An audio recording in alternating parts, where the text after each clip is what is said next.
Nasa boarding house, hilom ang palibot. Nagdanag ang bulan, murag kitaray nahibalo.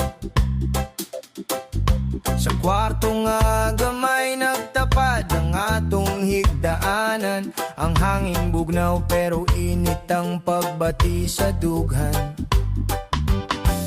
Nadungog ang tingog sa electric fan nga naglibot.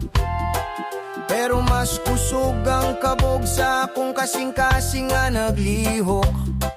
Naglingkod ka sa akong atubangan, nagkatawag hinay. Sa imong mga mata, klaro ang gusto nga isa-isay.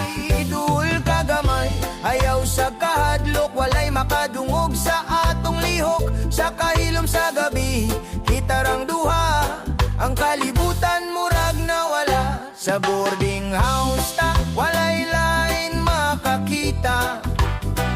Ang atong sikreto, kitaray kahibalo ba? Sa kahayag sa bulan, imong kamot nagpupot sa ako. Hinay nga hikap, murag kalayo. Sa boarding house ta, ang oras murag mihunong. Ang imong pahiyom, akong kalibutan na tunaw. Sa matag duol nimo, gininhawa ko nagkurog. Sa gabi nga puno sa gugma ug tinguha nga musubok. Ang imong buhok, akong gihaplas hinay.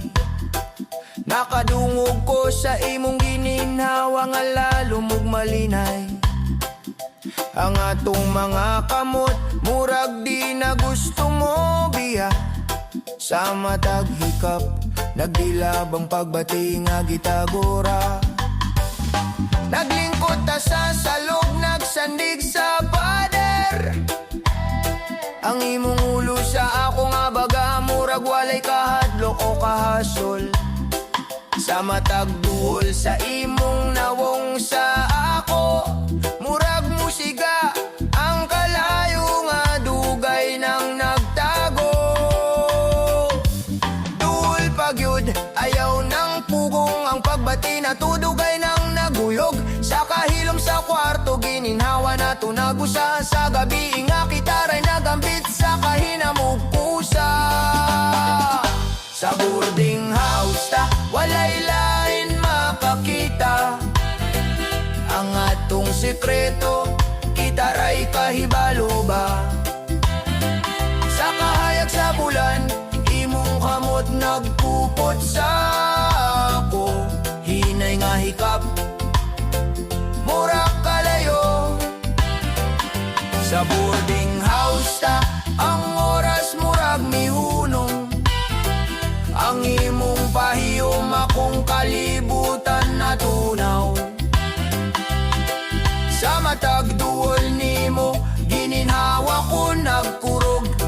Sa gabi nga puno sa gugma ug tinguha nga musubok.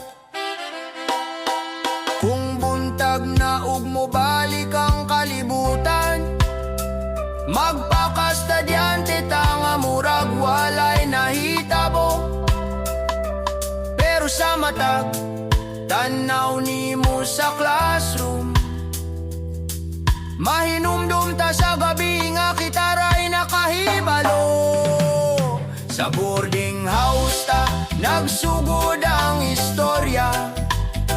Sa kahilom sa gabi, nahimot ang usa. Dili lang lawas ang nagduol ka nato, kundi kasing-kasing nga nagpahiusa sa tago.